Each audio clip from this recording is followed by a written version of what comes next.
Alright, welcome back to another video. If you would like and subscribe, I greatly appreciate y'all watching my videos. But today I'm showing y'all how to remove a transmission cooling line on this 2011 Chevy Cruze with the 1.4 turbo in it. This is the new line here. This is the old line here that I took out already. I made a previous video about this was leaking here. Right at these joints here, it was seeping out. Here and here. I don't like these compressed fittings like this. It's pressed together and stuff. It tends to leak after a while. And this is why a lot of transmissions on the Cruzes go out, because a lot of people don't notice the leak or whatever. But it leaks here for sure. And that's where this one was leaking at. Actually, it's really loose too. So if you have a Chevy Cruze, whether it's the 1.4 turbo or the 1.8 liter, make sure you check that, because after a while you will not have no transmission fluid. All right, with that being said, I'm gonna show y'all how to put this back in reverse. So without further ado, let's get right into that. So what I'm gonna do is fish this down towards the radiator, down below where it belongs. Now it's going to be hard for me to do this and show y'all at the same time, but the same way you take it out, the same way you put it back in. I'm just doing it in reverse because I wanted to figure everything out before I did this job. So basically I'm going to fish this down, and I'm going to be back with you guys, and I'm going to show y'all down below what you have to do. Alright, I want to show y'all up top.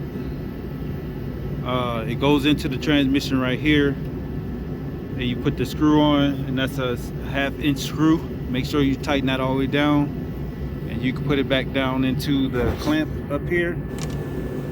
Right, let's see, right here, this plastic clip, you can put it back down in there. Matter of fact, you can see it right down there. Put it back in that clip, and you just string it back down where it belongs. And I'm gonna go down below and show y'all what to do next. Right here in the radiator. So what you're gonna do is push that hose all the way in, and make sure it's all the way in, because if you don't and you put the clip back in, let me show y'all the clip that goes in it. This clip is what holds it in. If you do not get it all the way in there and you put this clip in and it's not caught like it's supposed to, guess what? You're gonna run out of transmission fluid. All right, that's how it should look. And this is your clip right in the middle of there.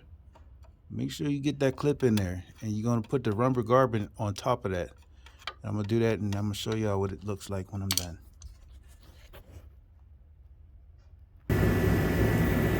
Alright, that's what it's supposed to look like right there. Now, I'm going to finish putting this back up. I'm not going to put this plastic back on until I start the vehicle up. And I advise y'all to do the same thing so you can check for leaks, make sure it's not leaking. But I'm going to go back up top and start putting this stuff back together. I had to unplug the oil sensor here. And I'm going to plug that back up.